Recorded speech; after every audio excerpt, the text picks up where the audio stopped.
Universal News TV, votre chaîne d'information la plus crédible. Une statue de Christophe Colomb au Mexique sera remplacée par celle d'une femme indigène. Selon la maire de Mexico, cette initiative représente un acte de justice sociale, ainsi que la reconnaissance de 500 ans de résistance indigène depuis la conquête espagnole. Une scène similaire a déjà eu lieu au Cameroun sous les auspices de l'activiste panafricaniste, André Blaise Sama, qui s'est donné pour mission, depuis plusieurs décennies, de purger son pays de ses symboles de l'ère coloniale. La statue de Christophe Colomb sera déboulonnée au Mexique, mais quel message donc pour l'Afrique? Suivons maintenant le décryptage de la situation par le président Bondakani, et d'autres panélistes qui sont sur le plateau de DBS, la télévision panafricaine. Suivons. Décolonisation, le Mexique déboulonne la statue de Christophe Colomb, un message pour l'Afrique. C'est notre grande interrogation de ce mercredi.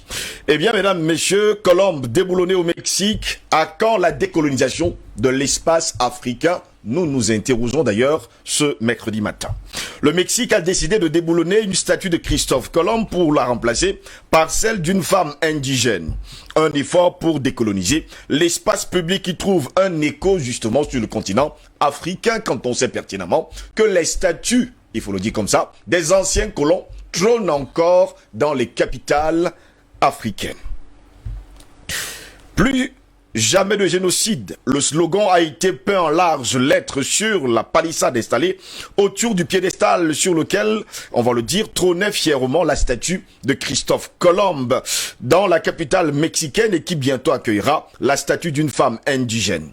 Il faut d'ailleurs préciser qu'on nous a menti pendant toute notre enfance en nous faisant croire que ce dernier a fait le tour du monde.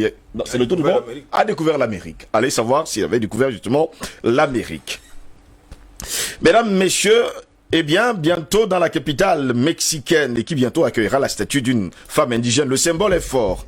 À quelques semaines des célébrations du bicentenaire de l'indépendance du Mexique, les autorités ont décidé de déboulonner la statue du découvreur et de rendre hommage aux populations décimées par les colons. On dit découvreur là-bas du côté du Mexique, entre guillemets. C'est ce qu'ils nous disent d'ailleurs, nos confrères du côté du Mexique. Ils nous disent, on l'appelle le découvreur entre guillemets.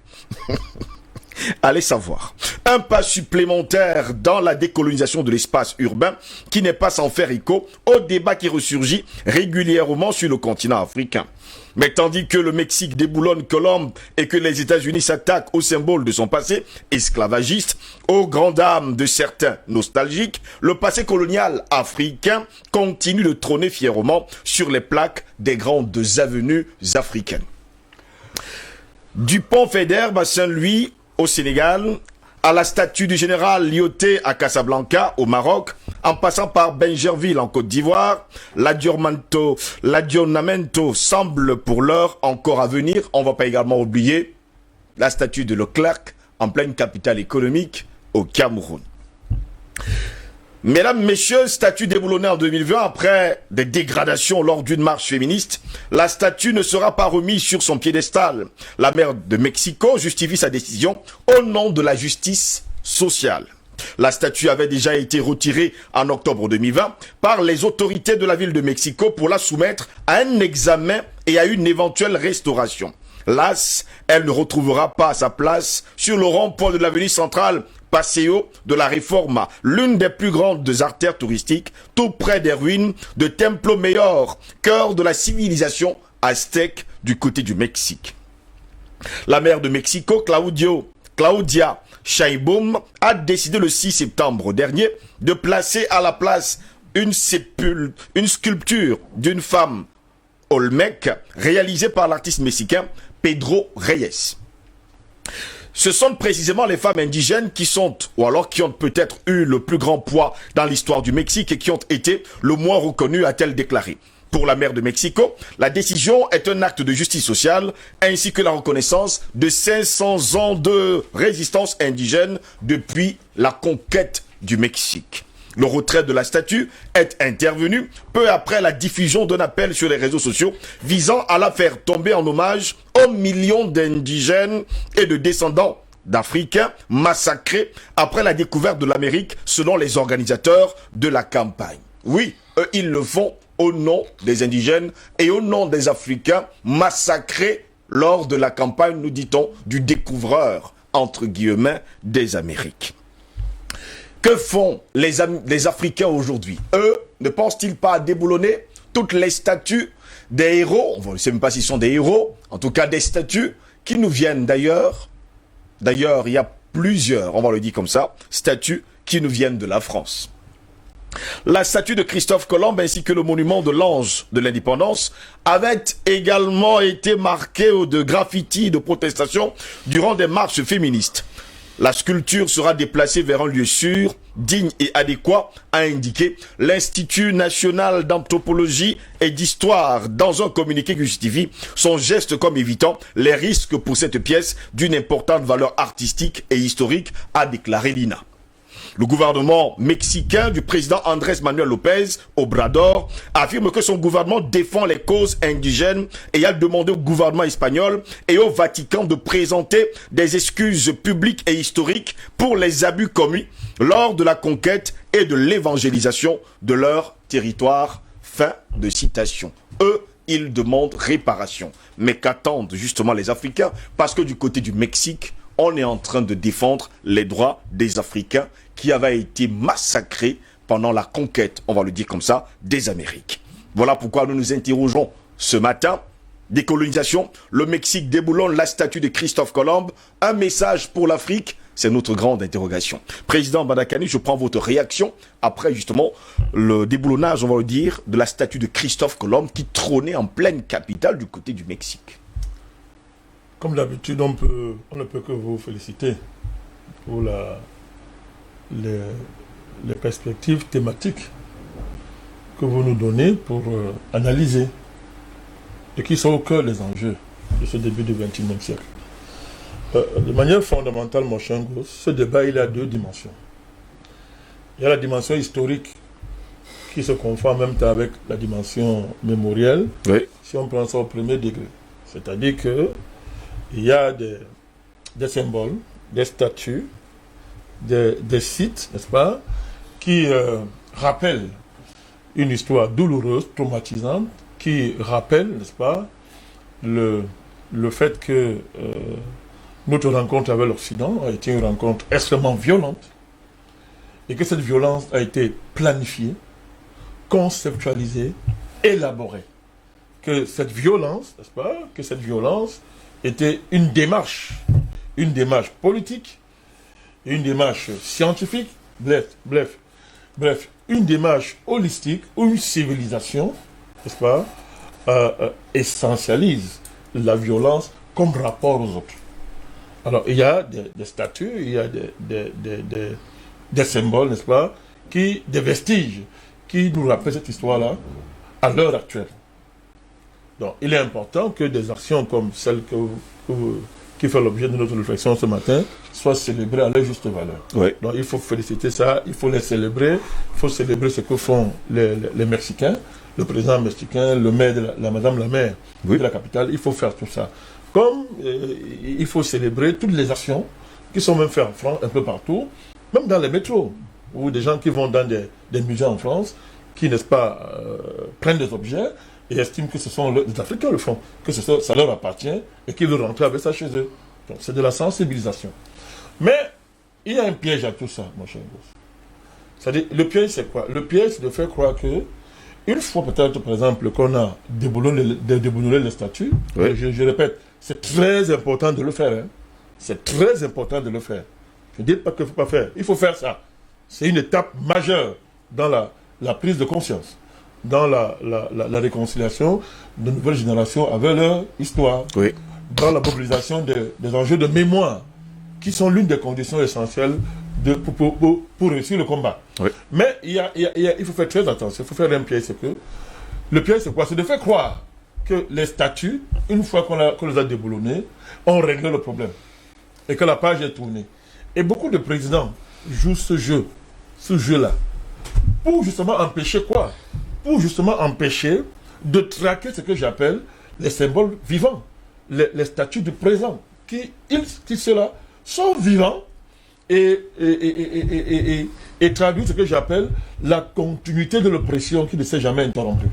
Comprenez? Par exemple, vous voyez, prenons le cas du Cameroun. Par exemple, nous avons salué en son temps l'action de M. Sama, Oui. n'est-ce pas, contre cette statue de Leclerc, qui est une honte.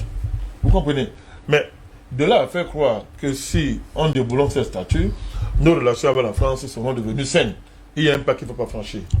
Mais vous avez des forces sociales qui veulent réduire, n'est-ce pas, les enjeux de notre rapport aux anciens colons, aux histoires comme ça, aux histoires comme le jupitérien là. Il remet deux ou trois objets, n'est-ce pas, antiques, et les intellectuels, soi-disant, viennent faire le bruit que non, vraiment, il a engagé une grande réforme. Il est en train de faire des impôts, alors qu'il ne faut rien du tout. Il ne fait rien du tout. Vous voyez, ce genre de jeu, pour masquer la continuité actuelle, n'est-ce pas, des crimes qui sont un peu pires que le passé. Pire que le passé. Donc, il est important de faire cette distinction dans cette affaire, mon cher gosse. C'est-à-dire que, je prends un autre exemple pour consolider ce que je suis en train de dire. Regardez la manipulation et la confusion qui est faite dans tout ça avec l'histoire qu'on appelle Black Lives Matter. Oui. Vous savez qu'à la faveur de Black Lives Matter, déclenché par le mouvement autour du noir qu'on avait tué, George Floyd, a débouché sur le déboulonnement des statues, y compris celui de Christophe Colomb dans les villes comme Chicago, Miami, Boston par exemple. Et même jusqu'en Angleterre. Hein. Très bien, même en France. Et vous avez le Parti démocrate américain, par exemple, a surfé sur ce mouvement. C'est-à-dire, s'est approprié ça et a lancé une autre séquence de ce mouvement-là qui consiste à vouloir faire des réparations aux descendants d'esclaves aux États-Unis. Ouais. Vous comprenez? Donc, vous voyez, si vous n'êtes pas vigilant, vous allez imaginer comment les démocrates, les Joe Biden et autres, il y a une prise de conscience pour revaloriser l'homme noir et changer son sort. C'est faux. C'est faux. C'est une manipulation qui vise à faire que, mon cher gosse, les causes les plus progressistes, les causes qui mobilisent les consciences dans les pays opprimés, comme dans les pays africains opprimés, il faut que, justement, les auteurs ou les descendants ou ceux qui continuent à profiter des crimes passés prennent ces causes-là et, comment on dit ça, évitent la marmite d'après leurs intérêts. C'est-à-dire que, si, par exemple, si M. Macron, par exemple, est en première ligne pour la restitution des objets d'art, mais quand vous en parlez, il y a une confusion qu'on installe. C'est-à-dire, vous voyez, M. Macron va commencer à revendiquer, et ces pions africains vont dire que non, Macron, il va dans le bon sens. Il est même mieux que d'autres présidents. Lui, au moins, il veut remettre. Mais en même temps, on vous dit, vous n'avez pas les moyens de garder ce qu'on va vous donner. On vous insulte encore. C'est-à-dire, c'est même plus pire que d'avoir volé. On vous dit qu'on n'a pas les moyens, n'est-ce pas, de garder. Il faut être sûr. Et qui dit ça? Des artistes africains qui sont pris en charge par la francophonie viennent vous dire que non, il ne faut pas le mettre sur la base, c'est mieux que d'aller en francs parce que l'Afrique n'est pas en mesure de sauvegarder cet objet. Oubliez, mon cher gosse, qu'avant que les voleurs ne viennent voler, c'était sauvegardé. Et si on a pu sauvegarder il y a des siècles et des siècles, qu'est-ce qu'on le ferait pourquoi aujourd'hui on ne pourrait pas sauvegarder? Vous voyez comment la confusion est entretenue et on saccage, n'est-ce pas, la vivacité des enjeux de mémoire. On saccage ça. Et quand ils font ça, ça veut dire que les forces les plus réactionnaires, mon cher gosse, les forces les plus dangereuses deviennent des forces progressistes. On appelle ça, prendre l'initiative, contrôler l'initiative. Vous empêchez les vrais acteurs qui doivent prendre les initiatives de prendre justement ces initiatives. C'est ce qu'il y avait le mouvement Black Lives Matter, qui est une confusion qui empêche de voir les vrais enjeux. Par exemple, les enjeux de transhumanisation, les enjeux liés autour du grand reset, les différentes façons par lesquelles le capitalisme veut s'éterniser, n'est-ce pas, et se présenter comme horizon indépassable, pour ne parler que de ça. Donc il faut faire attention, n'est-ce pas, à toutes ces choses-là. Pour l'instant, moi je ne vois pas cette dynamique-là de déboulonnement des statuts au Mexique, si on prend le cas du Mexique. Une analyse sérieuse nous amène à dire que on ne voit pas cette distinction entre le mouvement Black Lives Matter et ce mouvement, qui en soi est une bonne chose, vous comprenez. Alors quand vous revenez sur l'Afrique, vous voyez que bon, pour nous c'est clair. Non seulement il faut saccager tous ces monuments-là, il faut les enlever, sauf les monuments qui ont une dimension universelle. Parce que n'oublions pas que les monuments, c'est l'œuvre des Africains. Nous sommes les premiers à avoir inventé les arts, l'esthétique. Oui. Donc il y a des monuments, il y a des objets d'art qui sont des contrefaçons, des reprises d'objets d'art originels africains. Oui. Donc il y a des dimensions là qu'il faut préserver, vous comprenez. Mais hormis ces objets-là, que j'appelle des objets vraiment à standard universel, au sens noble du mot, le reste il faut saccager. La statue de Leclerc, c'est quoi au Cameroun? On va enlever ça. Comme tous les statues en Afrique là, qui nous rappellent des relations les plus honteuses avec la France, on va détruire tout ça. Vous comprenez? On va détruire ça. Mais le vrai combat, je vais chuter par là, mon chien gauche, c'est contre les statues vivantes qui sont dans nos têtes. Il y a des statues vivantes. Moi j'appelle ça des fétiches, des vampires qu'on a mis dans nos têtes et qui nous font même plus de mal que ces symboles morts stationnés qui sont sur place. Vous comprenez? Je parle de statues conceptuelles. Ce que j'appelle des armes conceptuelles, les idées qu'on loge dans nos têtes, mon chien gosse. Elles font plus de ravages, n'est-ce pas, que la présence d'un Leclerc à Bonanjo. Je dis qu'il faut détruire. Oui. Simplement dire que non. Par exemple, Malakani a dit qu'il ne faut pas détruire. Vous savez qu'il y a des gens qui sont là pour déformer ce qu'on dit ici. Je dis qu'il faut détruire. Oui. Mais vous n'avez rien fait. Si en détruisant Leclerc, pour prendre le cas de Leclerc, vous n'avez pas détruit, n'est-ce pas, ce qui est dans votre mental. Voilà, les fétiches et les statues. Les statues qui sont dans nos têtes. Par exemple, vous avez l'un des statuts les plus dangereux, c'est la statue de la démocratie. L'idée de la démocratie fait tellement des ravages en Afrique que tous les statuts historiques réunis, mon cher Ngo. Ça fait rage. Les Africains meurent pour cette bêtise qui n'existe nulle part dans le monde. C'est-à-dire que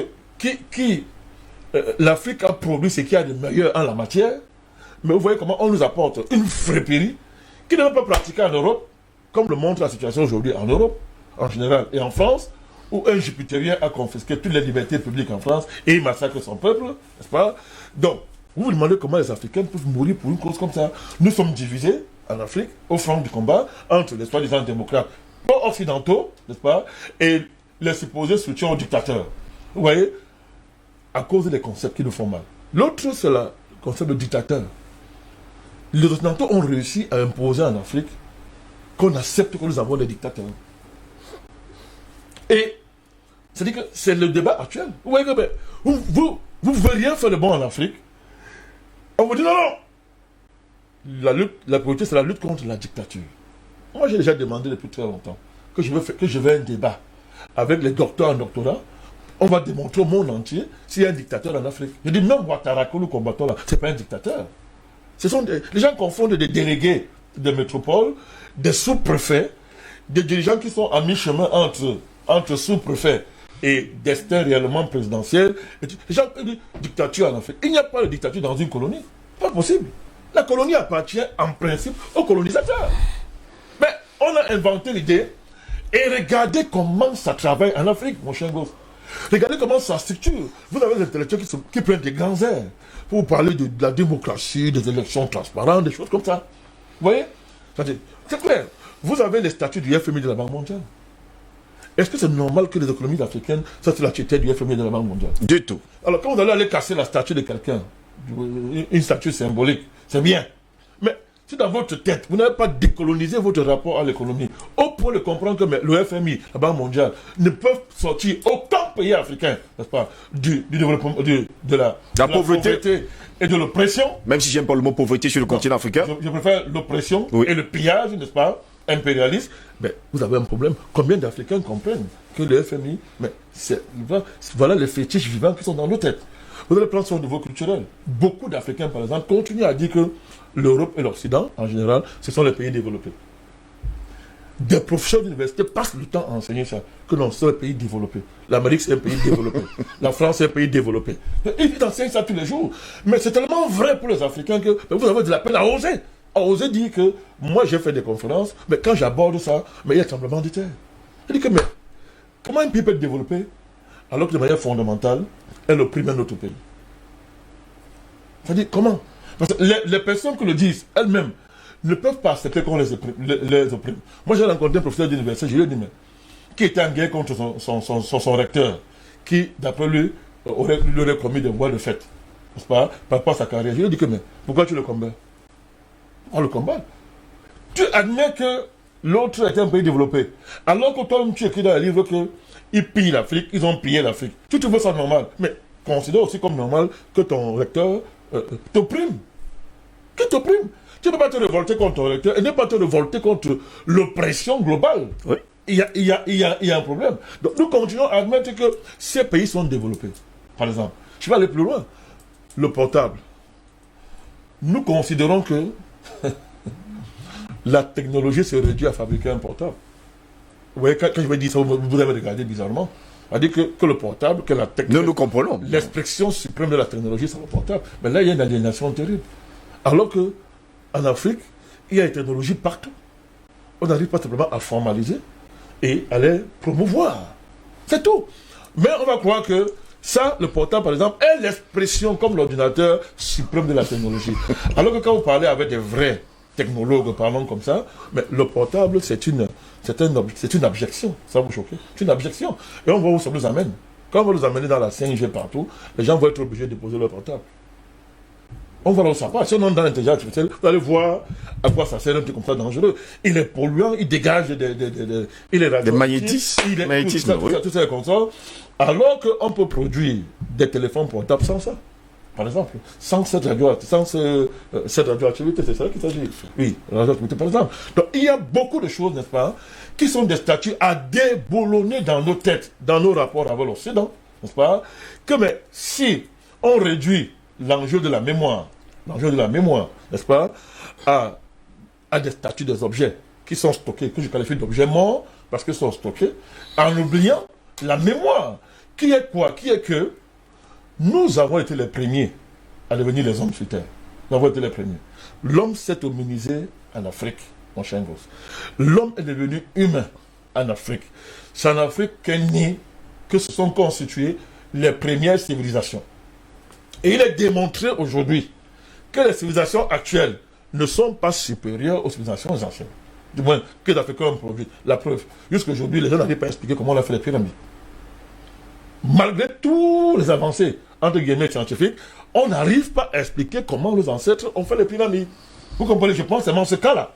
Je laisse de côté les immeubles, mais tout ce qui est art, tout ce qui est architecture, tout ce qui est mode, mais provient de nos ancêtres. Les copies originales viennent de nos ancêtres, mon cher gosse. Comment donc on explique, n'est-ce pas, que nous soyons si complexés, que nous n'arrivions pas, n'est-ce pas, à produire les paradigmes, les concepts libérateurs dans nos têtes et de les traduire en infrastructures institutionnelles, matérielles, de libération. Comment est-ce que vous expliquez ça? L'enjeu, il est là. Donc, j'ai voulu, dans ce jet, faire la part entre les choses. Qu'on ne se limite pas à aller saccager les statuts physiques qui sont là. Et je dis, il faut le faire. C'est le premier pas de la démarche. Mais la vraie libération, la vraie décolonisation de la mémoire, sur laquelle à propos de laquelle tu nous invites à parler ce matin, ça sera cette démolition, n'est-ce pas, des statuts qu'il y a dans nos têtes et qui nous mettent en mouvement à notre insu. À notre insu, et quand on dit que l'Afrique est le berceau de l'humanité, que tout est né en Afrique, je rappelle d'ailleurs à nos téléspectateurs que Vicente Ramón Guerrero de Saldanha est le père de l'indépendance du Mexique, et il faut le dire précisément, que son père était africain et que sa mère était une indigène. C'est le réel premier président, on va le dire comme ça, de Mexico, et voilà pourquoi, du côté du Mexique, on a déboulonné justement, on va le dire ainsi, la statue de Christophe Colomb, qu'on déclare découvreur entre guillemets parce qu'il n'a rien découvert. Un autre mensonge extraordinaire. Il n'a rien découvert parce que du côté du Mexique, on le dit, c'est les Noirs qui sont justement ceux-là qui sont les pères du Mexique. Mais à partir du moment où on admet que Christophe Colomb a découvert l'Amérique, ça veut dire quoi? Ça veut dire qu'avant lui, rien n'existait là-bas. Absolument rien. Même s'il y avait une vie, cette vie-là, c'est une sous-vie, on n'en parle pas. Vous voyez comment c'est violent? Très violent. En tout cas, je viens de vous donner cette information. Vicente Ramón Guerrero de Saldanha, le père de l'indépendance du Mexique, est justement africain. Son père était africain et sa mère indigène. C'est lui le père de l'indépendance de ce côté-là. Voilà pourquoi il parle justement de déboulonner également les statues sur le continent africain. Pourtant, sur le continent, il y a encore des statues qui trônent. On va passer de Dakar en passant par Yaoundé, Bamako, Niamey et un peu partout sur le continent noir. C'est toujours des statues, on va le dire comme ça, des personnes que nous ne connaissons pas et qui ne sont pas connues dans notre histoire, qui sont célébrées. Comment le comprendre? Non, déjà, il faut comprendre que ce qui se passe du côté du Mexique est une leçon, est une très grande leçon. Je vais vous dire pourquoi. Il y a déjà la réalité historique qu'il faut convoquer ici. Et dans la réalité historique, vous voyez un pays qui reconnaît que leurs ancêtres, en réalité, étaient des Africains. Oui. Ça dit, premièrement, le Mexique est en c'est ce qu'ils ont reconnu du monde, que leurs ancêtres étaient des Africains. C'est tellement vrai, tellement bon. Pourquoi? Parce que quand vous convoquez l'histoire chinoise, que vous demandez qui a découvert l'Amérique, les Chinois vous disent que c'est un Chinois. Parce que ce que les gens ne savent pas, avant la civilisation occidentale, il y avait une plus grande civilisation qui était la civilisation chinoise. Et avant la civilisation chinoise, il y avait la civilisation africaine. Parce que c'est chaque pays, selon sa civilisation, qui écrit son histoire. Or, aujourd'hui, on nous dit entre guillemets que Christophe Colomb a découvert l'Amérique, mais il n'a jamais découvert l'Amérique. Découvert entre guillemets. Ah, merci. Si vous allez en Chine, les Chinois vous diront que non, c'est sous l'Empire Ming que les Chinois ont découvert l'Amérique. Mais en réalité, quand vous allez plus loin, pour ceux qui ont eu à lire l'histoire, vous comprendrez que les États-Unis, ou alors ce qu'on appelle le continent américain, a été découvert par un Africain. Il s'appelle Aboubakry II. On l'appelait l'empereur du Mali, l'empereur colonisateur, l'empereur explorateur. Et c'est à lui qu'a succédé Mansa Moussa, l'homme le plus riche de tous les temps. Donc il faut dire aujourd'hui que, est-ce que nous, les Africains, parce que le président Banikani a dit quelque chose de pertinent aussi tout à l'heure, est-ce que ceux qui nous enseignent, c'est-à-dire nos pseudo-intellectuels, est-ce qu'ils nous enseignent notre histoire? Parce que quand je convoque ces éléments historiques, on montre, ça suffit que on va vous enlever dans l'esprit que c'est vous en réalité qui faites le monde, c'est vous qui avez apporté la civilisation au monde. Mais c'est toujours vous qui faites le monde, c'est l'Afrique qui fait le monde. Mais on vous met de côté, on vous dit que c'est un pseudo Christophe Colomb qui a découvert les États-Unis, qui a découvert l'Amérique. Et pourtant, celui-même qui a découvert l'Amérique, allez fouiller tous les livres d'histoire, il n'existe nulle part. Pourtant, il existe Aboubakry II. Ou alors c'est fait exprès, on a effacé les noms. On a effacé. C'est Mansa Moussa, l'empereur du Mali, justement, était son successeur. Ça convoque quoi? Ça convoque déjà les éléments géopolitiques. Parce qu'il faut savoir ici quoi? Il faut savoir ici que ceux qui ont lancé cette initiation, alors ce mouvement, sont dans le cadre de la rupture. Et quand je parle de la rupture, c'est d'enseigner la bonne éducation. Je disais sur ce plateau hier que combien de nos écoles nous enseignent la géopolitique et la géostratégie. Tellement important. Je vous donne deux cas de figure. La première, c'est quoi? C'est que regardez tous nos agrégés sortis de nos grandes écoles de sciences politiques et autres. Ils viendront vous justifier clairement que nos problèmes se retrouvent dans ce que le président disait tout à l'heure, un certain nombre de démocraties, d'alternance, de tout. Mais ils vont parler dans le fond. Les Africains qui ont convoqué les réels problèmes géopolitiques africains, ils ont été tués. Parce que pour parler de la géopolitique africaine, vous devez convoquer deux éléments, les éléments culturels et la spiritualité africaine. Et à chaque fois que vous allez convoquer les éléments spirituels et la culture africaine, alors la culture africaine, vous serez éliminé. Je prends le cas des Ruben Oumniabo au Cameroun et des Patrice Emery Lumumba du côté de la République démocratique du Congo.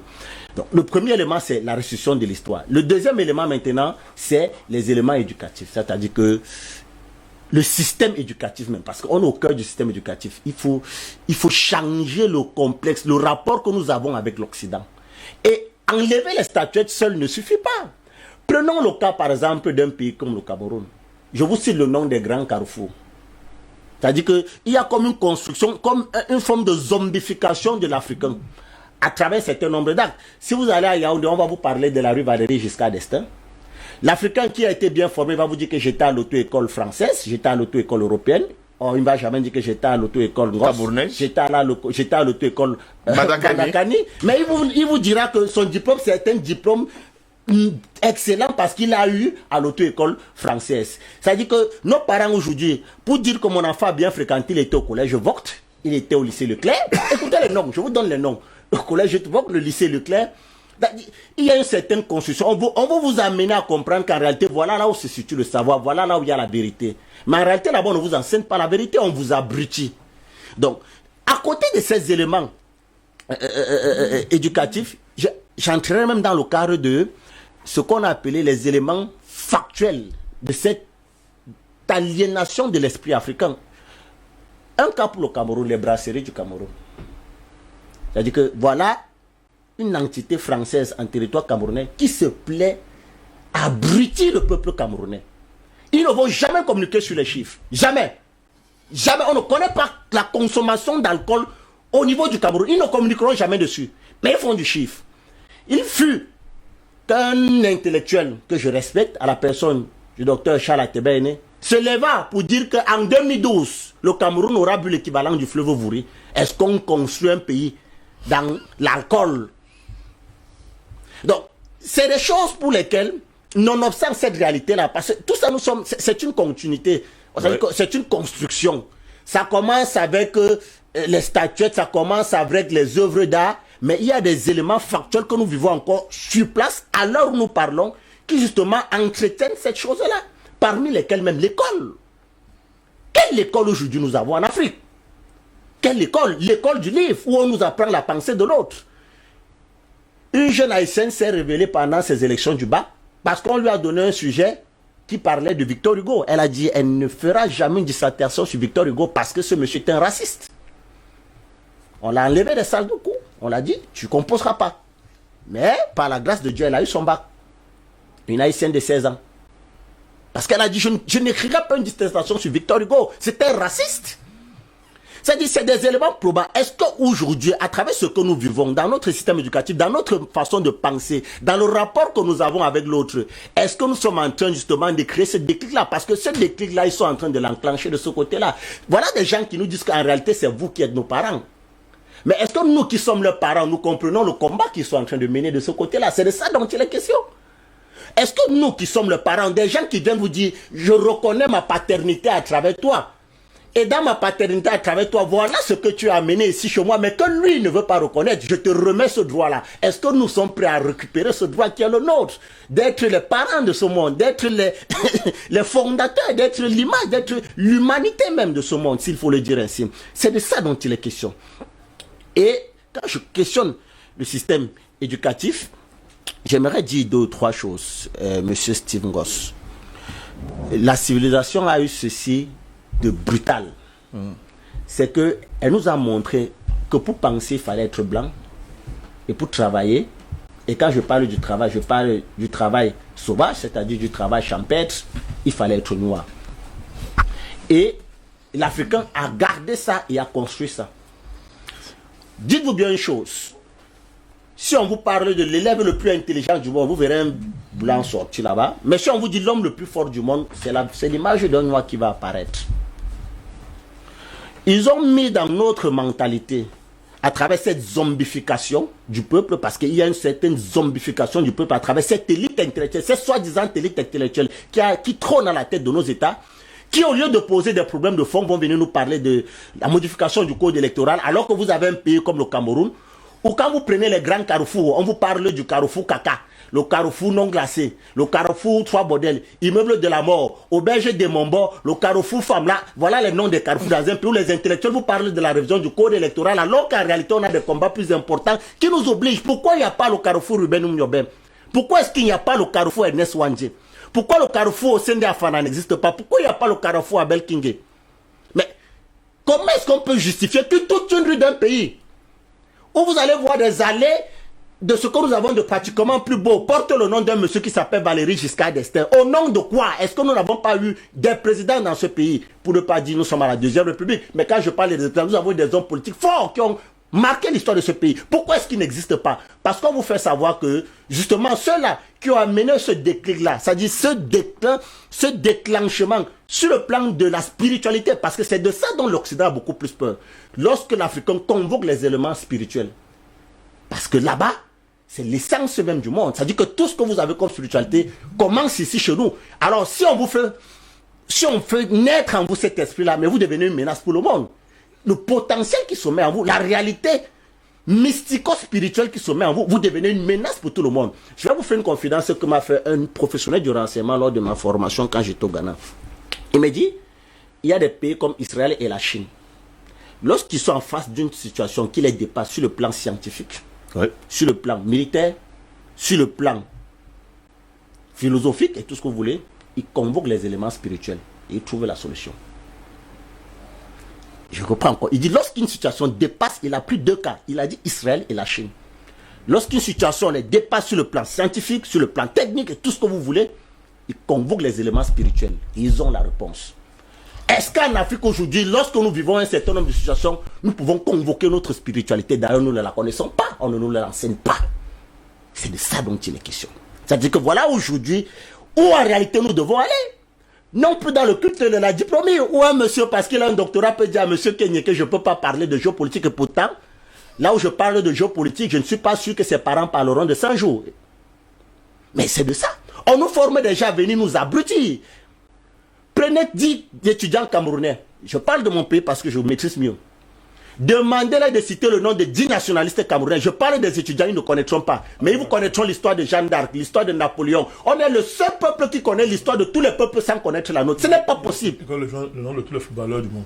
Ce n'est pas possible. Est-ce qu'on peut construire un pays avec cette mentalité? Ça n'a pas de sens. Un pays que je connais très bien, qu'est le Ghana, vous prenez un enfant de 4 ans au Ghana, je dis de 4 ans, il vous donne l'histoire de Kwame Nkrumah. D'abord que c'est un pays où on célèbre sa naissance, on célèbre sa mort. J'ai dit un enfant de 4 ans au Ghana vous donne l'histoire de Kwame Nkrumah. C'est pourquoi tout étudiant qui est passé par le Ghana, que vous le vouliez ou pas, il faut naître en vous le panafricanisme, parce que chez eux c'est une valeur, c'est une culture. À l'école on enseigne, depuis l'école primaire jusqu'à l'université. Vous devez être panafricain, c'est la mémoire que Nkrumah a laissée au peuple ghanéen. Est-ce que c'est le cas chez nous? Voilà des gens qui sont en train de mener un combat. Est-ce que nous le comprenons? C'est de ça dont il est question. L'histoire d'abord, la vraie histoire, pour dire que c'est nous qui avons découvert les États-Unis, l'Amérique. Voilà nos petits-fils qui sont en train de nous démontrer. Ils disent, vous qui êtes nos parents, nous vous mettons sur le trône de ce continent parce que c'est vous qui étiez ici les premiers. Est-ce que nous on le comprend? Est-ce que ceux qui ont la tête, ceux qui sont à la charge de nos États aujourd'hui le comprennent? Est-ce que l'élite intellectuelle, parce que c'est même ça, c'est l'élite intellectuelle qui a trahi ce que nous vivons aujourd'hui, parce que c'est des personnes qui nous ont fait savoir, entre guillemets, qui sont allés apprendre le savoir. Je pense que quand j'analyse l'Afrique aujourd'hui, l'Afrique se portait beaucoup mieux quand, entre guillemets, ceux qui n'étaient pas là à l'école gouvernaient ce continent, que ceux qui sont aujourd'hui à l'école, ceux qui sont allés à l'école aujourd'hui, on voit ce qu'ils sont en train de faire. On voit les accords qui signent partout. Ils nous ont renouvelé les APE, les accords de partenariat. C'est-à-dire que j'ai vu un nombre d'intellectuels africains nous justifier que le Cameroun a lui seul pouvoir aller signer un accord avec une mastodonte comme l'Union européenne. J'ai dit merci, c'est ça l'école. Et c'est comme ça on est dans ça. C'est-à-dire qu'aujourd'hui, il y a un combat de fond qui oblige nos intellectuels déjà à nous réécrire l'histoire, la vraie histoire de l'Afrique, premièrement. Deuxièmement, à réformer le système éducatif, loin de la refonte du code électoral qui demande chaque jour pour accéder au pouvoir. Ce n'est pas ça l'important. On a dépassé l'alternance, nous sommes dans les alternatives. L'Afrique, pour se développer aujourd'hui, a besoin des alternatives. Réforme du système éducatif, la réforme sanitaire. Pourquoi est-ce qu'on peut nous imposer que des laboratoires peuvent venir fabriquer des produits en Afrique alors que nous-mêmes on a une pharmacopée qui marche et qui ne fait que marcher? On nous dit que non, on n'a pas l'agrément, on n'a pas les brevets, on nous sort des noms techniques qui n'existent nulle part, on nous dit qu'on ne peut pas. Alors qu'en réalité, on vous dit qu'on a le potentiel de le faire. Où est donc le rôle de l'élite intellectuelle dans ce combat? Où est donc le rôle de ceux qui sont là à prendre le savoir pour justement venir le domestiquer et faire valoir la voix de l'Afrique? Donc aujourd'hui, et je chuterai pas ça pour dire, nos frères américains nous ont montré le schéma à suivre. Prions donc que nous qui sommes ici, nous comprenions le débat et l'enjeu et que nous poursuivons le combat. Et nous allons continuer à poursuivre justement le combat. Albert Anatola, ici, je me tourne vers vous. Finalement, on a un gros problème mental parce qu'il faut déconstruire justement tout ce qui nous a été enseigné par l'Occident, tout ce qui nous a été enseigné pendant la colonisation. Il faut, et tout ce qui nous est d'ailleurs enseigné aujourd'hui pour pouvoir commencer à se libérer entièrement et totalement des maîtres qui nous ont asservis. Vous savez, je voudrais, dans le cadre de cette thématique, sortir de la dialectique du dominé et du dominant, oui, ou bien de l'oppresseur et de l'opprimé. C'est vrai, il y a un débat qui prend de plus en plus de l'écho auprès d'une certaine opinion, à savoir que les autres sont dans leur rôle. Si les autres sont dans leur rôle, ça veut dire que nous devons aussi être dans notre rôle d'établir l'équilibre de la terreur. Mais permettez-moi de convoquer quelques éléments, 2 ou 3 éléments factuels. Quand le combattant Mabatalon a commencé ce combat, avant d'être suivi par André Blaise Sama, qui parle d'un Bamassok, qui indiquait, en son temps, on le prenait pour un fou, que nos héros, d'abord, c'est ce qu'il disait. Il était le premier à engager des opérations de déboulonnement, oui, des vestiges coloniaux de néocolonisation. Il a fait plusieurs fois la prison. Il a été plusieurs fois matraqué. Parce que, justement, nous avons également ces vestiges-là de l'administration coloniale qui sont encore sur le territoire national. Ce n'est pas que pour le Cameroun, ça compte. Ce qu'il dit est vrai pour le Gabon, c'est vrai pour Congo-Brazzaville, c'est vrai pour Congo-Kinshasa, c'est vrai pour la Côte d'Ivoire, c'est vrai pour l'espace du Niger, en tout cas dans l'espace francophone. Vous allez constater qu'il y a des vestiges, n'est-ce pas, de l'oppresseur. Et pourtant, nous avons des héros. C'est important. Tout à l'heure, Charlie Kenny convoquait quelques incongruités. C'est-à-dire, vous avez à Yaoundé, avenue Kennedy. Vous avez, bon, heureusement, nous avons avenue Germaine, qui est l'une des premières dames du Cameroun. Vous avez avenue Valéry Giscard d'Estaing. Vous avez De Gaulle, vous avez Leclerc. Vous avez Mbok. Et ce qui est quand même encore plus intéressant à comprendre, c'est que dans une ville comme Douala, la statue, le club et le monument Leclerc est l'endroit le lieu le plus visité par les populations, par les populations de la ville de Douala. Ils vont se prendre en photo. Alors qu'à côté, vous avez justement le tombeau de Ngossedine, vous avez la tombe, n'est-ce pas, de Douala Mangabel, qui est pas très loin de là. Il n'y a pas de visiteurs. Zéro visiteur. Il n'y a pas très longtemps, je crois que ça date de 2016, 2017 par là, il y a un projet de construction d'une statue de Ruben Oumobé qui a fait dans la ville de Douala.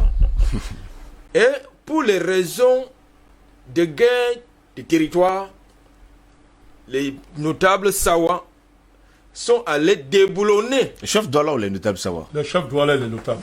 Ils sont allés déboulonner. Hein? Chef Douala. Ils sont allés déboulonner ces statues-là. Mais ils n'ont jamais touché la statue de Leclerc. J'y arrive. Et quand on va toucher la statue de Leclerc, ça pose un problème dans cette communauté-là. Pas très loin de là, vers Bonakwaman, il y a une Codem qui était arrivée pour planter une effigie raciste. Eh bien, les chefs Sawa et les leurs notables sont allés se prosterner devant cette effigie-là. Et l'ont accompagné cette Locodem qui a valu justement à André Blaise et Samba la prison. Voilà là où nous en sommes. Maintenant, je vais revenir dans nos maisons. Ce qui est quand même paradoxal, c'est que Aïssi a une épouse étonne, il a les enfants, il est lui-même étonne, mais les enfants parlent la langue de Molière. De Molière. Ça aussi, ça pose un problème. Un gros problème. Ça pose un problème. C'est-à-dire, monsieur Ngo, c'est un Bassa, il est marié à une femme Bassa. Mes enfants à la maison sont français. Parlent que la langue de Molière. Ça aussi, c'est un autre problème. Quand j'ai dit cela, je voudrais prolonger mon analyse sur le fait que il y a trois façons d'aliéner un peuple. La première façon d'aliéner un peuple, c'est de lui faire comprendre qu'il est dominé. Et que vous pouvez, par exemple, prendre le planter qui est derrière sa maison, vous allez le transformer en produit manufacturé et vous le lui revendez parce que lui n'a pas la capacité de le faire. On appelle ça l'aliénation culturelle. Et cette aliénation culturelle se passe au nez et à la barbe de ceux qui sont censés défendre justement les valeurs culturelles africaines. Je parle ici des historiens, oui, des universitaires, si vous voulez. Je parle des politiques. Je parle des philosophes. Je parle des leaders d'opinion d'une manière générale. C'est pas fait. Parce que, au nom de quoi on doit m'imposer, par exemple, de me prendre au petit déjeuner, de prendre d'une baguette de pain et non le mitumba. Mais vous avez donc des gens, le matin, il faut qu'ils lui prennent, n'est-ce pas, une tasse de café avec un croissant. Le beurre de table, chocolat, voilà, café, du camembert. Les autres, vous avez d'autres personnes. Tant que RFI, France 24 et les autres, tant que le blanc n'a pas dit, c'est pas vrai. Ça dit, c'est quand le blanc, lui, il a parlé. Quand France 24 a parlé, RFI a dit, oui, bon, là, c'est bien. C'est parole d'évangile. Oui, c'est très bien, là, c'est vrai. Pour que DBS, en tout cas les thématiques de DBS commencent à porter écho, il a fallu que les systèmes aient fait des recherches relativement à ce que nous disons sur ce plateau. Là, je parle de l'aliénation culturelle. Je parle maintenant de l'aliénation psychologique.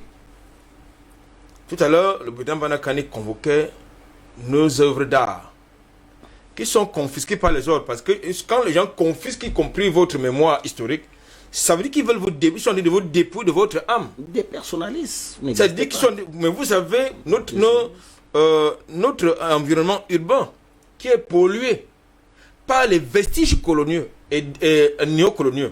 Mais vous avez nos héros qui sont dans l'anonymat le plus total. Quand il fait souvent un tour du côté de Yaoundé, il y a devant le ministère des Transports, vous avez la statue Charles Atanga. C'est pas très visité. Je crois que ce qui attire beaucoup plus les visiteurs là-bas, c'est parce que c'est dans un jardin, il y a le garage, il y a les arbres.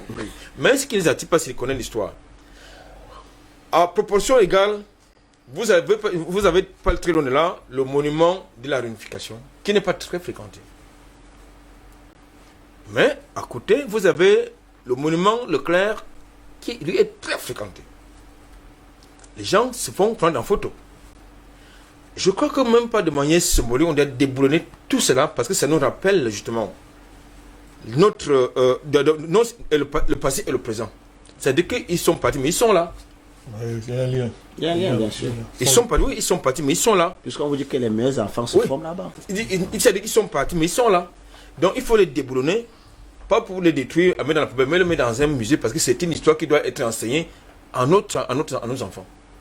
L'histoire écrite par nous. Je dis l'histoire écrite par nous. Il faut bien préciser. Je dis l'histoire, quand je parle d'une histoire qui doit être enseignée, ça veut dire que cette histoire doit être écrite par nous. La troisième façon pour aliéner un peuple, c'est la falsification de son histoire. Qu'est-ce qui peut expliquer que les Bantous c'était des grands guerriers, mais que pendant les luttes de libération, ils étaient des grands guerriers, mais pendant la période néocoloniale, les mêmes qui étaient des grands guerriers ne sont plus capables de combattre. Il faut dire que Dieu, il faut que pas la faute de Dieu, pas la grâce de Dieu, ça va finir un jour. Je ne suis pas certain que l'Algérie a été décolonisée par Allah. Ils ont fait la guerre. Pareil, avec le Cameroun. Ils ont fait la guerre. Non, nous sommes dans une autre guerre. La guerre du néocolonialisme. Nous sommes sur deux fronts de guerre. La guerre du néocolonialisme, qui est encore présent, qui a les métastases à travers les endocolons, qui se retrouvent dans le monde de la finance, les universitaires, les hommes d'église, les ONG et les autres. Sans vouloir tout couper, mais avant cette guerre, il y a eu une guerre de sang au Cameroun. Je pense que c'est les deux pays avec l'Algérie. La guerre d'indépendance. Les Blancs ne nous ont pas donné l'indépendance parce qu'ils nous aimaient, parce que nos parents ont l'arraché. Ils ont vu le feu. Même si elle est factice. Hein. Non, disons que non. C'est pas parce qu'il y a eu la guerre qu'on a eu cette indépendance. Entre guillemets. Parce qu'ils étaient dans l'obligation de le faire. Justement. Absolument. Pas les luttes. Pas les luttes. Oui, pas les luttes, mais sauf que. Quand tu versais le napalm. Oui, je suis d'accord. Mais sauf que nous n'avons pas eu la même indépendance que l'Algérie, par exemple. Tout à fait. Là, c'est d'accord. Mais l'héritage est là. L'héritage est là, oui. Non, ça, il faut le dire. La lutte est là. Non, c'est un fait. Ça doit être ancien dans l'histoire politique du pays africain. Nous sommes l'héritage, nous là. Le second front de guerre, c'est la guerre que nous mènent les Illuminati. Ça, c'est important. Donc, je pense qu'au travers de notre système éducatif, qu'il faut absolument réformer. Tout à fait. Absolument. Parce qu'aujourd'hui, ce qui est enseigné à notre jeunesse, ce n'est pas l'histoire ni la géographie de notre continent. C'est la Meuse, c'est Jeanne d'Arc, Madame de Bovary, c'est la Tour Eiffel, Gustave Flaubert. Ouais, c'est ça qui enseigne à notre jeunesse. Non, il faut refaire. Pour rappeler Albert Anatole ici qu'on a enlevé tous les auteurs africains. Hein. Tout. Justement parce que c'était. Sous l'orage. Oui, ça dit c'était les précurseurs. On a refusé. C'était les précurseurs de la mémoire africaine. On a refusé. C'est pas de la mémoire historique africaine. Et on a enlevé avec la complicité dont nous disons parce que personne ne s'est levé pour s'y opposer. De nos intellectuels. C'est la même chose. C'est-à-dire que les décideurs, c'est les politiques. Est-ce que les politiques se sont opposés à ce projet de falsification, n'est-ce pas, et d'effaçage de notre mémoire historique? Non. Donc, ils sont voilà le double fond de guerre, n'est-ce pas, auquel nous sommes confrontés. Merci Albert Anatole. Donc, pour terminer, ce qui s'est passé au Mexique, précisément ça à Mexico. doit absolument faire écho sur le continent africain. Tout à fait. Totalement faire écho sur le continent africain, c'est notre vœu le plus cher. Président Badakani, comment comprendre que nos responsables locaux soient toujours aussi naïfs à laisser justement trôner tous ces, on le dirait, toutes ces statues dans les grandes villes des pays et oublier les héros? Il n'y a aucune naïveté. Ce sont des classes... Sans complices? Ce sont des sous-classes, n'est-ce pas? Qui sont des classes, je dirais, des classes supplétives. Des classes globalisées. Ce qu'on appelle une classe supplétive, oui. C'est un concept que je revendique. La paternité. La paternité, comme d'autres, n'est-ce pas?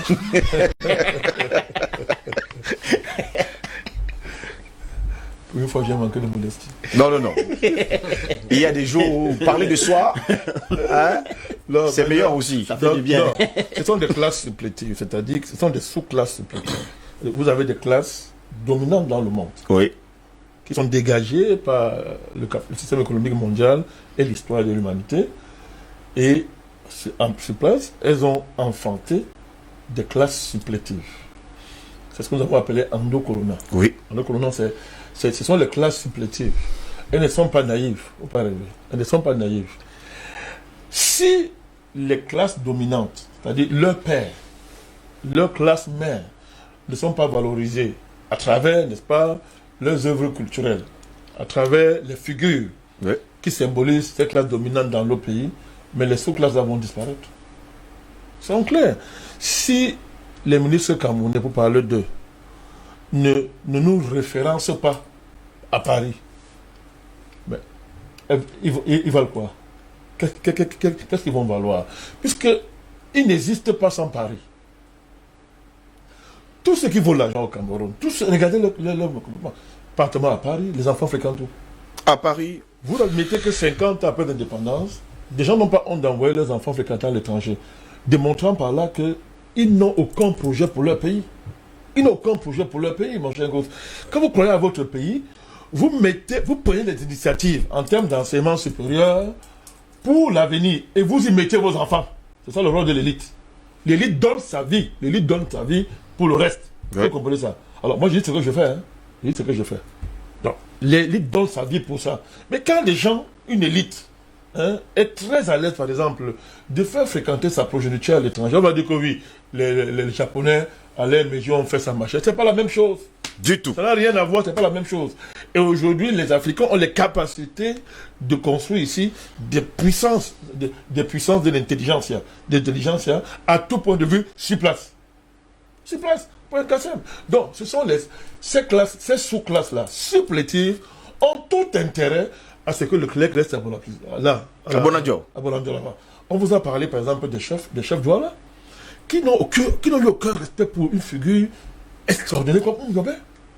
Aucune retenue, mais qui s'agenouillent tous les jours devant les clercs.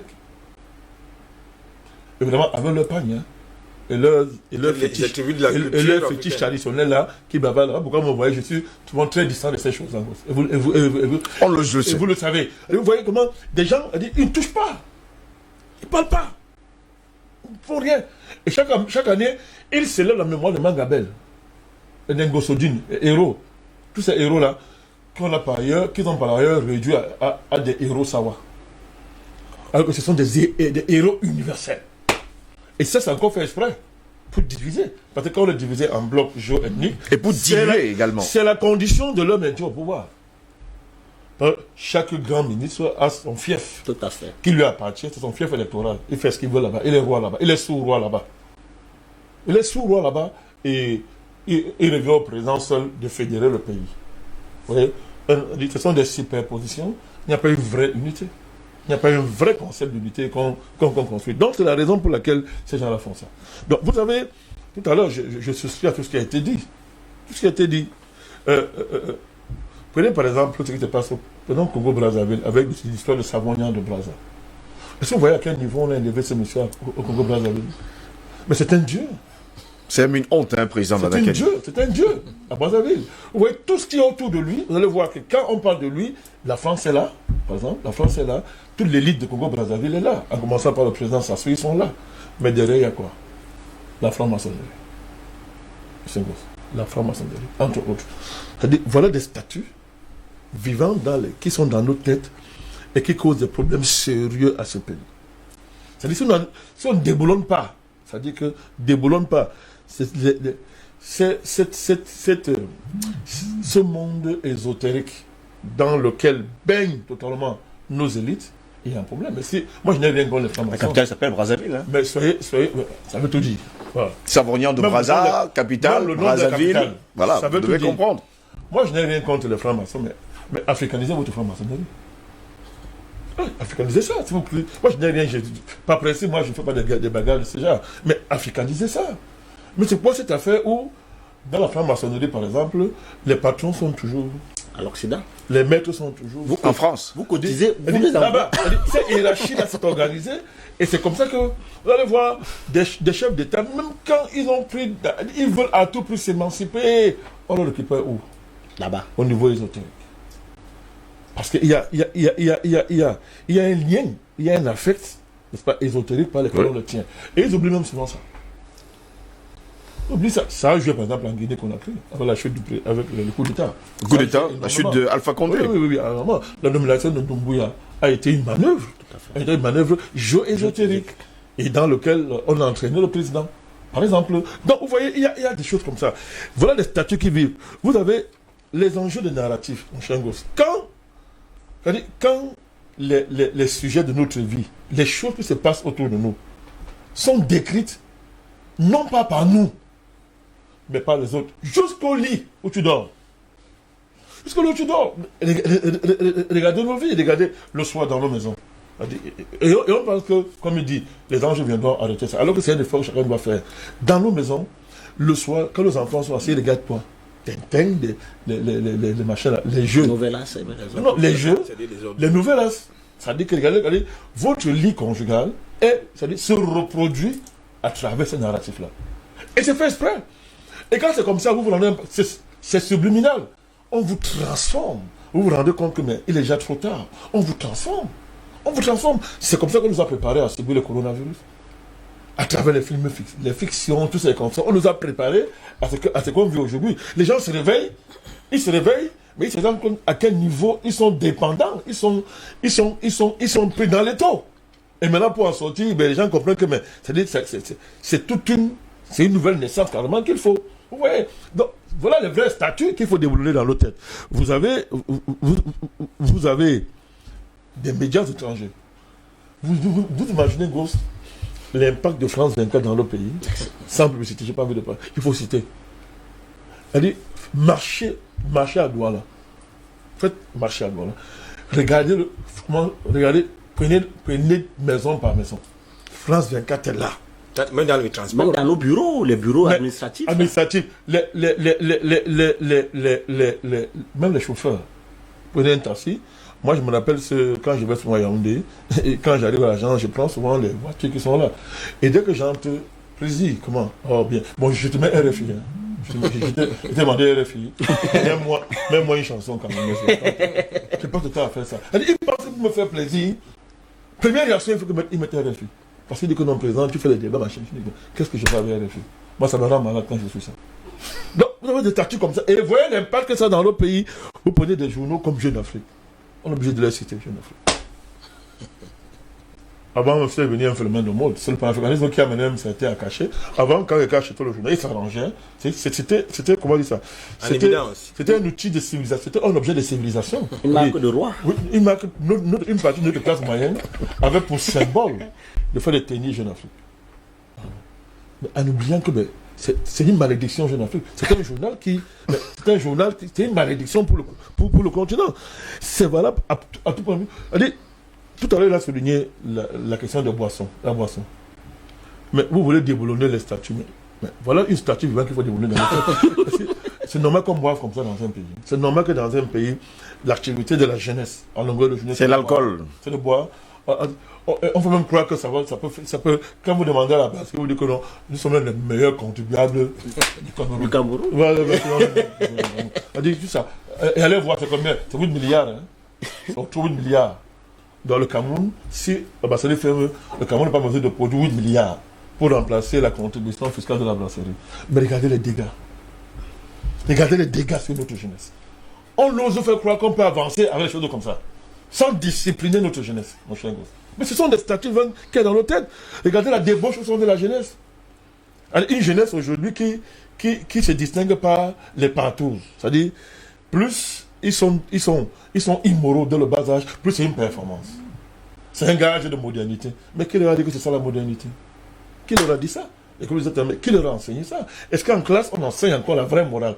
Il ne s'agit pas de venir s'asseoir en classe, réciter les principes, de dire que ne faut pas faire du mal à tel, faut faire c'est pas ça la morale, c'est pas ça l'éducation, ça ne veut rien dire. On parle d'un truc vivant. La dernière fois, on a parlé de la charte mandingue. Je voulais démontrer comment on maîtrisait l'adolescence chez nous à travers la loi des classes d'âge. Vous expliquez ça? Les classes d'âge. C'est-à-dire que l'Afrique n'a pas connu ce problème-là. Aujourd'hui, regardez comment l'adolescence dans notre pays, ça fait des ravages. Nous n'arrivons pas à encadrer nos jeunes dès qu'ils sont dans l'adolescence pour en sortir. Ils sont bousillés. Voilà des statuts. On n'arrive pas à comprendre comment être dans un pays comme le Cameroun, par exemple. Aujourd'hui, être étudiant, c'est un métier. On trouve normal que des jeunes mettent des années à l'université. Hein? On les brime comme ça. Quand tu sors de là, un gars à l'université, 45 ans.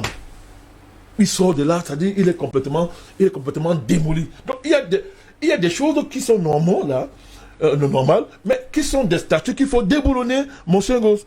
Le rapport au travail. Mais qui aujourd'hui comprend que le rapport... Est-ce que c'est une valeur qui est enseignée chez nous? Mais regardez la fonction publique. On est même incapable de définir les standards pour évaluer la productivité de l'administration au Cameroun. On est incapable. Quand vous voyez le rapport de nos fonctionnaires au travail, mais comment voulez-vous que le travail soit la valeur qui est généralisée chez nous? Comment voulez-vous que c'est ça? C'est-à-dire le travail. Et vous voyez le travail, le rapport à l'excellence, j'ai parlé du travail, l'excellence, le mérite. Mais excusez-moi, mais vous voyez, il y a un scandale depuis pratiquement bientôt 20 ans qui passe comme ça. Ça ne dit rien. Le diplôme. Les délivrants de diplôme chaque année chez nous. Plus que 12 minutes, monsieur, pour sortir de cette Vous édition. connaissez le niveau? Bon, moi, je n'en parle pas. Alors, on distribue les diplômes. C'est-à-dire, les objectifs politiques ont remplacé le mérite sérieux qu'on n'apprend plus aux enfants, qui doivent être assidus au travail. Et que ce diplôme, si un papier appelé diplôme, que le gars lui-même sent que quand il a ça en main comme ça, il se vante avec ça, il faut voir à quel niveau. Il y a tellement de statuts à déboulonner, mon cher gosse. Je terminerai par les LGBTQIA. Il ne faut pas les Plus. Après, ça sera moins. Mais voilà des statuts à démolir. Tout à l'heure, il a parlé des Illuminati. Mais regardez comment on fait pour nous imposer ça dans le société. Comment c'est organisé. Il y a la dimension populaire qu'on veut imposer, mais il y a ce qu'on ne parle pas. Que des lobbies au sein de l'État ont fait de ça, veulent faire du Cameroun, si on parle du Cameroun, c'est valable ailleurs, une démocratie. Je dis bien des lobbies. Je ne dis pas que l'État du Cameroun est un État, mais des lobbies, on sait de quoi on parle. Et des réseaux. Vous voulez, lorsque la promotion, les promotions dans un État, une bonne partie des promotions sont liées à des pratiques de ce genre. Mais c'est pour atteindre quel but? Vous faites quoi? C'est vrai au Cameroun, c'est vrai en Côte d'Ivoire. Partout. Dans le monde, c'est plus grave. Aux États-Unis, c'est plus grave. En France, c'est plus grave là-bas. Mais on veut nous imposer ça ici parce que les sous-classes supplétives reprennent les cultures. Ces cultures, n'est-ce pas, cachées, n'est-ce pas, de ces milieux-là. On impose ça ici. Et vous avez des dynamiques comme ça qui, à un moment donné, détruisent une société. Mon cher gosse, on termine par le Covid. Voilà une vraie statue à détruire. Bon, on a beaucoup travaillé ici. Vous voyez l'évolution. Maintenant, vous voyez que le Cameroun est obligé de détruire les vaccins. Vous savez, comme là, on a détruit certaines doses. Où le ministre est obligé de reconnaître que, les Camerounais ne veulent pas se vacciner.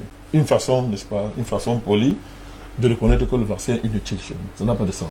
Mais on a voulu nous imposer, on veut imposer ça aux gens, on veut nous imposer une vie déshumanisée, avec les mesures barrières, dont le contenu est clair. La déshumanisation de l'humanité, ce sont des statuts que nous devons toutes déboulonner.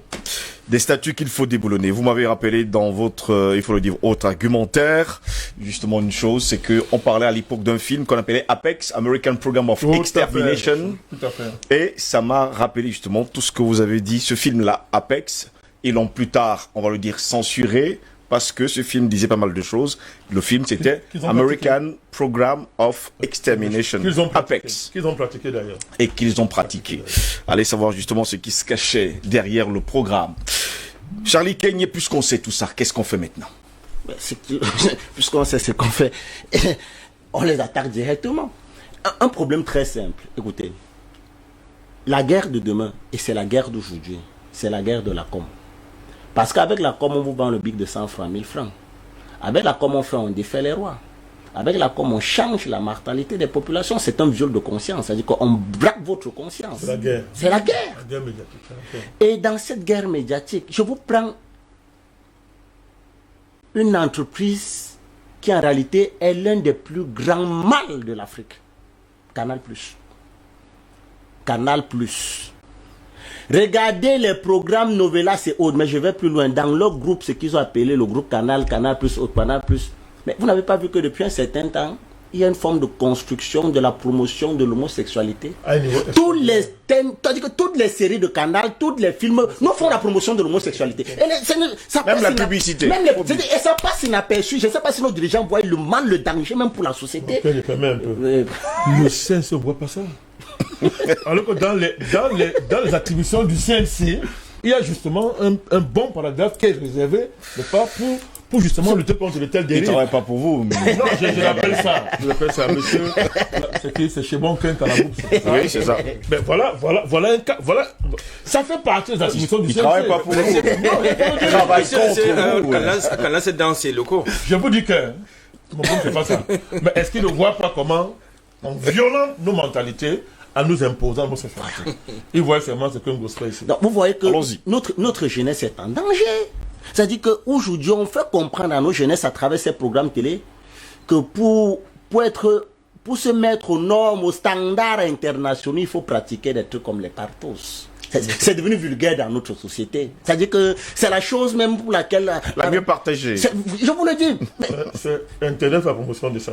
Merci. On va censurer les émissions de DBS. De DBS sur Facebook, mais allez voir comment... Voilà. Les choses sont gérées sur les réseaux sociaux. C'est-à-dire qu'il y a un travail de fond. À côté de ça, il y a cette pratique-là, c'est-à-dire que cet exotérisme que nous avons vendu en Afrique, parce que voilà un vrai mal. Dites-vous bien une chose, moi qui suis Charlie Kenyé, je ne peux pas compter le nombre de fois que j'ai été exposé à ça. C'est-à-dire que des gens viennent dans ce pays, m'ont approché, m'ont dit, monsieur Kenyé, vous êtes intelligent, vous êtes fort, vous êtes vaillant, vous êtes brillant. Mais ce qu'il vous manque, c'est qu'il faut bancariser toute cette connaissance. J'utilise le mot de la personne. Ils ne sont pas seuls, ils sont nombreux dans ce pays. Il m'a dit, il faut bancariser ça. J'ai dit, mais je bancarise ça comment?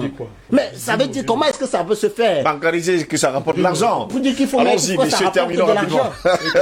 Mais justement, et quand il voit m'arrêter, il comprend que je je comprends dans la logique du monsieur. C'est-à-dire que, pour vous dire que voilà les valeurs qu'on prend au Cameroun. C'est-à-dire que le culte du mérite a foutu. On ne construit pas un pays avec les feignants. On ne construit pas les pays avec des logiques fraternes. C'est plus que du satanisme. C'est-à-dire qu'aujourd'hui, est-ce que quand vous voyez même comment les... Tu nous chantais ça alors? C'est ça que je chantais. Est-ce que vous voyez aujourd'hui, même les passations de marché, s'il faut même parler dans la constitution de notre pays. Est-ce que vous voyez les gens qui ont fait les passations de marché, en réalité ça doit être des structures fortes qui avaient une capacité avec un certain nombre. Il y a une procédure, mais est-ce que vous voyez qu'ils sont respectés? C'est-à-dire que c'est l'obéa des logiques fraternes. Pour qu'un X soit nommé, pour qu'un X accède à telle fonction, il faut qu'il soit de telle obédience, ou alors il faut qu'il appartienne à telle entité exotérique. C'est ça. On n'est plus dans le culte du mérite, on n'est plus dans le culte de l'effort. Ça veut dire que celui même qui a envie de faire des efforts, il comprend que ça ne sert à rien puisque devant, c'est pas ce qui lui sera demandé. On ne construit pas une société comme ça. Ce sont des mots qu'il faut combattre. Il faut chasser ces choses de notre pays. À défaut, comme le président Barakan disait, il faut les africaniser. Pourquoi est-ce que vous êtes obligés? On vous dit vous êtes pays pauvre et très endetté. Mais c'est vous qui cotisez pour envoyer là-bas. Ça n'a pas de sens. Ça dit, écoutez même la logique de ces intellectuels. Je ne sais pas s'ils sont sur eux même quand ils font ce genre de conneries. Et ils vont venir dire qu'un monsieur comme Kenyé, parce qu'il n'a pas le doctorat, ne peut pas les parler. Ça dit des conneries qui n'ont pas de sens. Et on abrutit notre jeunesse dans ça. Je terminerai, gars, en disant ceci. on ne construit pas un pays sans la culture des héros. C'est-à-dire que je dois m'identifier à quelqu'un. Quand je grandis parce que je vais être comme Oumyobé, je veux faire comme Ngoussodine, je veux faire comme X, c'est-à-dire qu'il faut ça, on n'en a pas. C'est-à-dire qu'il n'y a pas de valeur dans ce pays, on n'a pas la culture de nos héros parce qu'on ne veut pas les idéaliser, on ne veut pas les représenter. Une dernière chose également, dans notre pays... Terminons rapidement, plus que 5 minutes pour sortir. En Afrique, il faut... J'ai parlé de la réforme, mais la réforme même, c'est très insuffisant. Le président dit il faut une révolution du système éducatif. J'ai dit une révolution du système éducatif. Nous sommes dans un système où on forme géographes, on forme mathématiciens, on forme littéraires, les linguistes et autres. Mais monsieur Steve Goss, vous connaissez le plus grand danger de ce monde? C'est la géopolitique et la géostratégie. Si nos hommes politiques ne vont pas à cette école, ils ne pourront pas gouverner l'Afrique. Je vous dis pourquoi. Parce que ailleurs, on vous fait comprendre que à partir de 4-5 ans, on forme les enfants à aller à la conquête du monde. Je dis aller à la conquête du monde. En Afrique, on forme nos enfants à aller prier Dieu le matin en espérant que la manne tombera du ciel. Ce n'est pas de ça dont il est question. Parce que la géopolitique, en réalité, convoque deux éléments, et je le disais tantôt, la culture et la spiritualité. Et si on révèle la spiritualité africaine, l'Europe va trembler. Merci beaucoup. Albert Natola est ici pour terminer justement avec les propos de Charlie Kenyé. Il nous fait savoir qu'il faut justement célébrer les héros. C'est ceux-là qui nous poussent justement à grandir, à vouloir les ressembler. Je prends justement le cas de Ruben Oumyobé, celui qu'il a regardé et qu'il voulait imiter à tout prix. C'était Johannes Tongli King dans un procès. Il l'a trouvé. Et tout de suite, pendant ce procès, vous savez, le monde, ce monsieur a tellement parlé, je parle de Johannes Tongli King, il a dit des choses tellement sur le continent africain et sur le Cameroun, que Oumyobé, c'est ce jour-là que le vrai Oumyobé, le libérateur du Cameroun, est né. On en a besoin aussi. Vous savez pourquoi vous savez qui a suscité à moi la vocation d'être journaliste? Non. Il est DG d'une télévision publique. J'étais encore élève. Ça, il faut le dire. C'était son nom. Le problème aujourd'hui, c'est que nous n'avons plus des modèles qui peuvent susciter des vocations. Oui. Parce que mes anciens camarades m'appelaient justement de ce nom-là. Même ceux qui aujourd'hui me voient dans la rue, ils me disent oui, tu sais, on savait. Parce que aujourd'hui, quel est le modèle qui peut inspirer notre jeunesse? C'est Samuel Eto'o, Ronaldo, Messi. C'est ça qui inspire. Oui, dans une moindre mesure va à 0 pour 7 ans. C'est ça le modèle. Hein? C'est-à-dire, vous arrivez tout à l'heure, Charlie, quand il parle des industries brassicoles, vous arrivez quelquefois, vous et moi, nous sommes dans les balades, vous êtes surpris de voir des gamins qui sont assis autour d'une table pleine de bouteilles, noircies de bouteilles de Guinness. Mais la publicité est bien. Ah oui. Et elle lundi. Un lundi en plein carrefour, vous voyez des jeunes, un jeune boit les bières le lundi matin. Lundi dernier. Terminons rapidement, messieurs. C'est terminé pour ce matin. Il faut dépolluer d'abord notre conscience, notre morale, notre mental, notre mental. Il faut dépolluer. Est-ce que la publicité, ce n'est pas la communication sociale? Justement. Et le CNC, on ne voit pas ça. Il faut dépolluer. Publicité agressive à l'égard de la jeunesse. Il faut dépolluer notre conscience, il faut dépolluer notre mental, il faut dépolluer l'environnement d'une manière générale. Et maintenant, je vais terminer par ce point-là. La famille, je veux dire la cellule familiale, je parle de la cellule initiale, la cellule familiale initiale, pas ce qui nous est imposé là. Où vous avez, voilà, il n'y a pas la vraie cellule familiale, au sens africain du terme, doit jouer sa partition. Il ne faut pas donner à nos enfants une éducation par procuration.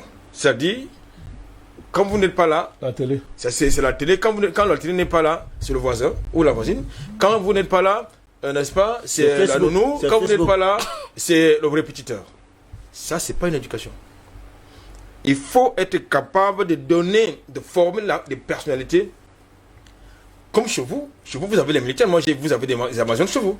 Ouais. Oui, vous avez les Amazones. Parce que justement, ils suivent ce que vous dites sur ce plateau. Ce qui est dit sur ce plateau, et ça construit justement leur conscience. Ça, c'est important. Ça doit être ça le rôle d'un parent, de la société d'une manière générale. Mais sauf malheureusement qu'il y a d'autres entités néfastes qui les entourent. Il faut donc former l'enfant à ce qu'ils comprennent que je peux être victime d'autres influences, des influences extérieures, mais j'ai ma personnalité. Et il faut toujours avoir sa personnalité. Messieurs, je vous dis merci d'avoir été là ce matin pour cette autre édition de DBS Matin. Au plaisir de vous retrouver demain. Quand nous avons commencé ce combat, vous vous souvenez? Oui, je me souviens très bien. Qui était de populariser la géopolitique, comme l'a si bien compris. Charlie Kenyé. Nous avons contacté certains hommes politiques des universitaires. Qu'est-ce qu'ils nous ont dit? Ils ont refusé de venir sur notre plateau. Voilà, que c'était de la folie, c'est n'importe quoi, ça n'a pas de sens. Aujourd'hui, beaucoup viennent me voir pour le président, comment faire, on veut faire ceci, vraiment tu avais raison, machin et comme ça. Il a compris. Vous ne pouvez pas élever une nation si la géopolitique n'est pas popularisée. Merci, monsieur, d'avoir été là. Le gouvernement mexicain affirme défendre les causes indigènes en déboulonnant la statue de Christophe Colomb. Il a aussi demandé au gouvernement espagnol et au Vatican de présenter des excuses pour tous les abus commis lors de la conquête et de l'évangélisation de leur territoire. Ici, Christine Muriel, pour Universal News TV. Merci de suivre Universal News TV sur YouTube. Nous vous rassurons que les informations que nous diffusons au quotidien sont suffisamment crédibles. Alors, n'hésitez pas à liker la vidéo si elle vous plaît, et si vous êtes nouveau sur la chaîne. N'oubliez pas de vous abonner et d'activer la cloche de notification pour ne pas rater nos prochaines vidéos.